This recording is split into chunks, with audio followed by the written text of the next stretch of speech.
दोस्तों ये कहानी है डैरेन नाम के एक ऐसे लड़के की जिसका आज फ्यूनरल है, जहां उसकी मौत पर उसकी फैमिली और उसके फ्रेंड्स काफी ज्यादा दुखी हैं। लेकिन उसी वक्त हम कॉफिन में देखते हैं कि डैरेन तो अभी जिंदा है और इतना ही नहीं, वो बड़े मजे से कॉफिन के अंदर वीडियो गेम खेल रहा है। उसे कुछ भी नहीं पता कि बाहर उसे जमीन में मरा हुआ समझकर जिंदा दफनाया जा रहा है। लेकिन आखिर उसके साथ ऐसा क्यों किया जा रहा है, चलिए जानते हैं आखिर पूरी बात क्या है। लेकिन इस कहानी को जानने से पहले हमें कुछ वक्त पीछे जाना होगा, जहाँ पर हम देखते हैं कि डैरेन की लाइफ बहुत अच्छी चल रही होती है। वो अपने स्कूल में काफी पॉपुलर है और उसके अच्छे दोस्त भी हैं। साथ ही पढ़ाई में वो बहुत अच्छा है, जिस वजह से उसके पेरेंट्स को उस पर प्राउड है। उसके अलावा डैरेन के बचपन का एक दोस्त है जिसका नाम स्टीव है, जो कि डैरेन का बेस्ट फ्रेंड होने के साथ उसकी लाइफ का एक नेगेटिव पार्ट भी है। एक दिन डैरेन और स्टीव स्कूल जाते हैं, जहाँ स्टीव डैरेन को क्लास बंक करने के लिए मना लेता है, जिससे दोनों स्कूल की छत पर चले जाते हैं, जहाँ स्टीव पत्थर से स्कूल के बल्ब्स को तोड़ने लगता है और फिर डैरेन को भी ऐसा करने के लिए चैलेंज देता है। तभी क्लास में टीचर को छत से उन दोनों की आवाज सुनाई देती है, जिस कारण वो पकड़े जाते हैं और उनकी इस हरकत के बारे में उनके पेरेंट्स को बता दिया जाता है। अब क्योंकि डैरेन के पेरेंट्स उसे हमेशा से एक अच्छा स्टूडेंट मानते थे, इसलिए वो डैरेन के घर आने पर उसे डांट लगाते हैं और उसे स्टीव के साथ दोस्ती तोड़ने को कहते हैं, क्योंकि उन्हें लगता है कि स्टीव की संगत से डैरेन भी उसी की तरह बुरा स्टूडेंट बनता जा रहा है। अब अगले दिन स्कूल जाते वक्त डैरेन स्टीव से कहता है कि मेरे पेरेंट्स चाहते हैं कि मैं तुमसे दोस्ती तोड़ दूं। ये सुनकर स्टीव दुखी हो जाता है और डैरेन से कहता है कि तुम कभी भी अपने लिए स्टैंड नहीं ले सकते। इस बात पर उन दोनों के बीच बहस होने लगती है। तभी उनके पास से एक कार गुजरती है, जिसके अंदर बैठा हुआ आदमी उनकी ओर एक पोस्टर फेंकता है, जिससे डैरेन और स्टीव उस पोस्टर को उठाकर पढ़ने लगते हैं, जहाँ उन्हें पता चलता है कि उनके शहर में आज रात फ्रीक शो नाम का सर्कस होने वाला है। इसलिए वो दोनों रात को सर्कस में जाने का प्लान बनाते हैं। इसके बाद हम क्लास में डैरेन को देखते हैं, जो अपनी बुक में उस सर्कस वाले पोस्टर को रखकर पढ़ रहा होता है कि तभी टीचर उनके पास आते हैं और उससे पोस्टर छीन लेते हैं। यहाँ टीचर पूरी क्लास को सर्कस वाला पोस्टर दिखाते हुए सबको वार्निंग देते हैं कि कोई भी सर्कस को देखने न जाए, क्योंकि ये सर्कस इलीगल चीजों को दिखाता है। लेकिन डैरेन और स्टीव अपने टीचर की इस बात को नहीं मानते और रात में चुपके से सर्कस देखने चले जाते हैं। यहाँ हमें पता चलता है कि इन दोनों को अजीब चीजें पसंद है, जैसे कि डैरेन मकड़ियों का बहुत बड़ा फैन है, जबकि स्टीव को वैम्पायर्स पसंद है और वो हमेशा उनके बारे में ही सोचता रहता है।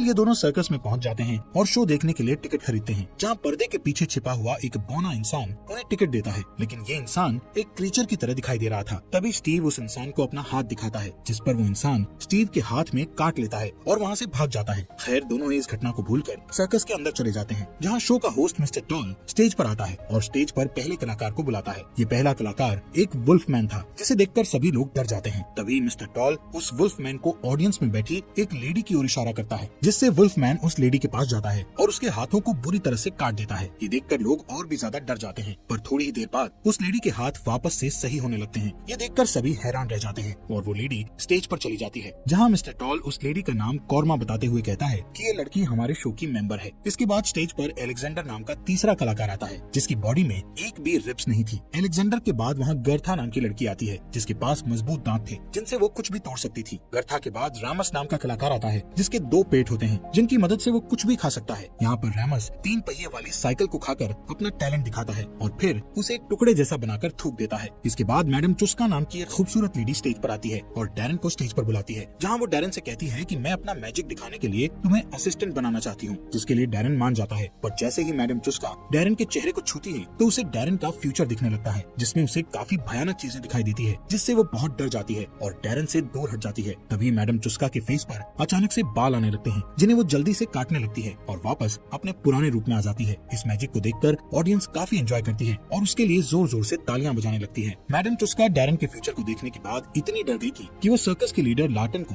शो बंद करने को कहती है। मैडम चुस्का डैरेन से इतना क्यों डर रही थी, ये हमें आगे पता चलेगा। यहाँ मैडम चुस्का की बार बार बोलने पर भी लार्टन उसकी बात नहीं मानता और स्टेज पर आकर अपना मैजिक दिखाना शुरू कर देता है। लार्टन स्टेज पर अपनी साथी मकड़ी को लाया था, जिसका नाम ऑक्टा था। यहाँ लार्टन एक इंस्ट्रूमेंट बजाते हुए डांस करने लगता है, जिसके साथ ऑक्टा भी डांस करने लगती है। इसी दौरान स्टीव लार्टन को पहचान जाता है कि वो एक वैम्पायर है। असल में स्टीव ने एक बुक में लार्टन के बारे में पढ़ा था। तभी स्टीव डैरेन को बताता है कि लार्टन एक वैम्पायर है और उसका असली नाम वर है। इसी बीच स्टीव और डैरेन के टीचर पुलिस को लेकर वहाँ पर आ जाते हैं और शो को बंद करवाने लगते हैं। ये दोनों टीचर से छुपने के लिए बैक स्टेज पर आ जाते हैं, जहाँ मौका देखकर डैरेन लार्टन के रूम से ऑक्टा को चुरा लेता है, क्योंकि पहली नजर में ही उसे ऑक्टा पसंद आ गई थी। डैरेन ऑक्टा को लेकर रूम से जा ही रहा था कि तभी उसे लार्टन के आने की आवाज सुनाई देती है, इसलिए वो जल्दी से रूम में छुप जाता है। यहाँ लार्टन एक बूढ़े आदमी के साथ अंदर आता है, जो कि लार्टन से वैम्पांजी के बारे में बात कर रहा होता है। असल में वैम्पांजी हाइब्रिड वैम्पायर थे, जो कि लोगों का ब्लड पीने के लिए उन्हें जान से मार डालते हैं, जबकि लार्टन ऐसा वैम्पायर है जो कि सिर्फ लोगों को बेहोश करके उनका ब्लड पीता है। इसी दौरान स्टीव वहाँ आता है और लार्टन से कहता है कि उसे भी वैम्पायर बनना है। यहाँ स्टीव का कहना था कि वो अपनी जिंदगी से नफरत करता है क्योंकि वो अकेला है। असल में स्टीव के पिता बहुत पहले ही उसे छोड़कर चले गए थे, जिस वजह से उसकी माँ एक शराबी बन गई थी। तब से ही वो हमेशा के लिए अकेला हो गया था। स्टीव के बार बार रिक्वेस्ट करने पर लार्टन उसे वेम्पायर बनाने के लिए मान जाता है, पर सबसे पहले वो स्टीव का ब्लड टेस्ट करने को कहता है। जैसे ही लार्टन स्टीव के ब्लड को अपने मुंह में डालता है तो उसे पता चल जाता है कि स्टीव के अंदर बहुत बुराइयां हैं, यानी कि अगर उसने स्टीव को वेम्पायर बना दिया तो वो बहुत बुरा वेम्पायर बनेगा और लोगों को मारने लगेगा। इसीलिए लार्टन उसे वेम्पायर बनाने से मना कर देता है। इस बात से स्टीव को बहुत गुस्सा आता है और वो लार्टन को भला बुरा बोलकर वहाँ से चला जाता है। इसके बाद लार्टन को पता चलता है कि उसकी मकड़ी ऑक्टा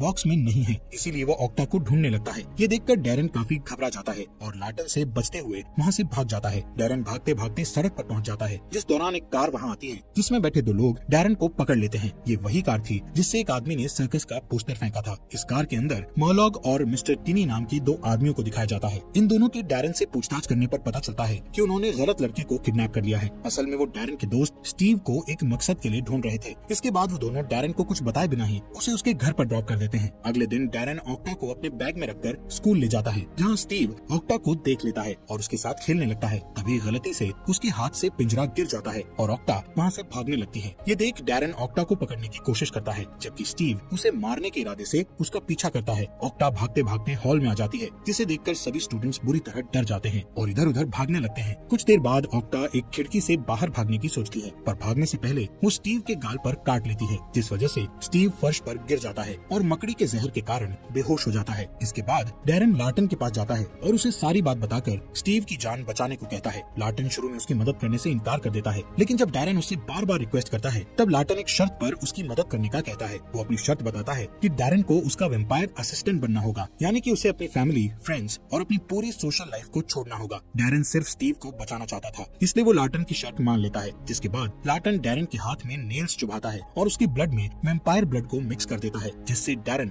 हाफ वेम्पायर में बदल जाता है। जिसके बाद डैरेन लार्टन को लेकर हॉस्पिटल जाता है, जहाँ लार्टन एक एंटीडोट स्टीव की बॉडी में डाल देता है, जिससे स्टीव ठीक होने लगता है। कुछ दिनों बाद हम देखते हैं कि डैरेन के हाफ वेम्पायर बन जाने से उसे कच्चा मांस खाने का मन हो रहा था। इसी तरह एक दिन उसे अपनी बहन का खून चूसने की इच्छा होती है, पर वो किसी तरह खुद पर कंट्रोल करता है और अपने कमरे में चला जाता है, जहाँ वो लार्टन को देखता है। असल में लार्टन डैरेन को वार्निंग देने आया था। वो कहता है कि तुम्हें अपना घर छोड़ देना चाहिए क्योंकि तुम अपनी फैमिली के लिए खतरा बन सकते हो, लेकिन डैरेन ऐसा करना नहीं चाहता था। पर तभी उसे ध्यान आता है कि वो थोड़ी देर पहले ही अपनी बहन का ब्लड पीने का सोच रहा था, इसलिए वो अपनी फैमिली को छोड़ने का फैसला कर लेता है। यहाँ उसे डर था कि अगर वो अचानक से गायब हो गया तो उसके पेरेंट्स को उसकी हमेशा चिंता रहेगी। डैरेन लार्टन से कहता है कि मुझे अपनी फैमिली के लिए मरना होगा, जिसमें तुम मेरी मदद करोगे। उसी रात लार्टन डैरेन के पास आता है और उसकी गर्दन तोड़कर उसे घर से नीचे गिरा देता है। लार्टन ने उसे इस तरह मारा था कि वो सबकी नजरों में मरा हुआ दिखाई दे। यहाँ से प्रेजेंट का सीन दिखाया जाता है, जहाँ डैरेन का फ्यूनरल चल रहा था, जबकि डैरेन कॉफिन में जिंदा लेटा हुआ था। फ्यूनरल वाली रात को लार्टन डैरेन की कब्र खोदता है और उसे बाहर निकाल लेता है, जिस दौरान मॉर्लॉग वहाँ आ जाता है, जो कि वेम्पांजी का लीडर था। वो उन पर हमला कर देता है, लेकिन लार्टन उसे चकमा दे देता है और डैरेन को लेकर भाग जाता है। इस बीच स्टीव को देखते हैं, जो डैरेन की मौत से बहुत दुखी था। वो डैरेन को बहुत मिस कर रहा था। स्टीव का सिर्फ एक दोस्त था, जिसके जाने के बाद वो पूरी तरह अकेला हो चुका था, इसलिए एक दिन वो सुसाइड करने का सोचता है। स्टीव जैसे ही छत से कूदने वाला होता है, तभी वहाँ मिस्टर टाइनी आता है, जो उसे सुसाइड करने से रोक लेता है। यहाँ टाइनी स्टीव को बताता है कि मैं तुम्हारी जिंदगी और तुम्हारे वेम्पायर बनने के सपने के बारे में जानता हूँ, इसीलिए मैं तुम्हें वेम्पांजी बनने का मौका दूंगा। यहाँ हमें पता चलता है कि मॉर्लॉग के साथ साथ टिनी भी वेम्पांजी है। टिनी उसे डैरेन की सच्चाई बताता है कि डैरेन अभी जिंदा है और वो अब वेम्पायर बन चुका है। इसके अलावा टिनी स्टीव को डैरेन के खिलाफ भड़काने लगता है कि वेम्पायर बनना तुम्हारा सपना था, लेकिन डैरेन ने तुम्हारा सपना चुरा लिया। सब कुछ जानने के बाद स्टीव को डैरेन पर बहुत ज्यादा गुस्सा आ जाता है, इसलिए वो टिनी का ऑफर मान लेता है और उसके साथ चला जाता है। इस बीच डैरेन को देखते हैं, जो धीरे धीरे सर्कस में मौजूद दूसरे लोगों के साथ दोस्ती कर रहा था। साथ ही दूसरों की मदद करते हुए वो खुद को ट्रेन करने लगता है, पर उसे अपनी फैमिली और स्टीव की बहुत याद आती थी, इसलिए वो अपने फोन में उनके फोटोज देखने लगता है। फोटोज को देखकर डैरेन बहुत इमोशनल हो जाता है और स्टीव को कॉल करने लगता है। तभी वहाँ लार्टन आ जाता है और डैरेन का फोन छीनकर उसे तोड़ देता है, क्योंकि वो नहीं चाहता था कि डैरेन की सच्चाई किसी को पता चले। इसी दौरान वहाँ मिस्टर टिनी आता है। वो यहाँ डैरेन के बारे में बात करने आया था। यहाँ हमें पता चलता है कि डैरेन के पास जन्म से ही कोई स्पेशल पावर्स है, इसीलिए मिस्टर टिनी उसे अपने साथ रखना चाहता था। जब टिनी लार्टन से डैरेन को मांगता है, तब मिस्टर टॉल उसे कहता है कि वो इस बारे में सोचेगा। टिनी के जाने के बाद लार्टन डैरेन से कहता है कि तुम सर्कस से बाहर मत निकलना, क्योंकि वेम्पांजी से तुम्हें खतरा हो सकता है। इसके बाद लार्टन डैरेन को ट्रेन करना शुरू करता है, ताकि वो अपने आप की सुरक्षा कर सके। ट्रेनिंग कंप्लीट होने के बाद डैरेन की स्किल्स और स्ट्रेंथ बढ़ जाती है। दूसरी ओर मॉर्लॉग स्टीव को वेम्पांजी में बदल देता है, जिससे स्टीव के पास इविल पावर्स आ जाती हैं और वो एक शैतान में बदल जाता है। स्टीव सबसे पहले अपने स्कूल टीचर का शिकार करता है और उन्हें जान से मार डालता है। इस बीच डैरन को देखते हैं जिसे बहुत भूख लगी हुई थी, इसलिए लार्टन उसे पास के एक खेत में ले जाता है और एक आदमी को बेहोश करके डैरन को उसका ब्लड पीने को कहता है। अब क्योंकि डैरन का दिल बहुत साफ है, इसलिए वो भूखा होने के बावजूद भी उस आदमी का ब्लड नहीं पीता है। वो दोनों वापस अपने सर्कस में लौट आते हैं, जहाँ अचानक से वेम्पांजे का ग्रुप आकर उन पर हमला कर देता है और फिर दोनों ग्रुप्स के बीच खतरनाक लड़ाई होती है, जिसमें कई लोगों की जान चली जाती है। असल में वेम्पांजी डैरन की तलाश में आए थे। तभी एक वेम्पांजी को डैरन मिल जाता है, जो कि सर्कस में रहने वाली लड़की रेबेका के साथ एक रूम में छुपा हुआ था। यहाँ वेम्पांजी और डैरन के बीच लड़ाई होती है, जिस दौरान लार्टन और मिस्टर टॉल अपने साथियों के साथ वहाँ आ जाते हैं और डैरन को वेम्पांजी से बचा लेते हैं। इसके बाद सभी वेम्पांजी वहाँ से भाग जाते हैं। थोड़ी ही देर बाद डैरन और लार्टन को पता चलता है कि मर्लॉग ने रेबेका को किडनैप कर लिया है। अगली सुबह डैरन उसे खोजने के लिए अकेला ही निकल जाता है, क्योंकि उसे लग रहा था कि ये सब उसी की वजह से हो रहा है। इस बीच मिस्टर टिनी डैरन को अपने जाल में फंसाने के लिए उसकी फैमिली को किडनैप कर लेता है। इधर डैरन को देखते हैं जो अपनी फैमिली को एक बार देखने के लिए घर में जाता है, मगर उसका घर पूरा खाली था। तभी उसकी नजर टेबल पर रखे पोस्टर पर जाती है, जिस पर टिनी ने लिखा था कि वो सर्कस में उसका इंतजार कर रहा है। यहाँ लार्टन भी वेम्पांजी से लड़ाई करने का फैसला करता है और अपने वेपन्स को इकट्ठा करने लगता है। जिसके बाद डैरन सर्कस में आ जाता है, जहाँ वो रेबेका और अपनी फैमिली को दीवार पर लटका हुआ देखता है। यहाँ स्टीव को वेम्पांजी के साथ देखकर डैरन समझ जाता है कि वो वेम्पांजी बन चुका है, इसलिए वो बिना किसी हिचकिचाहट के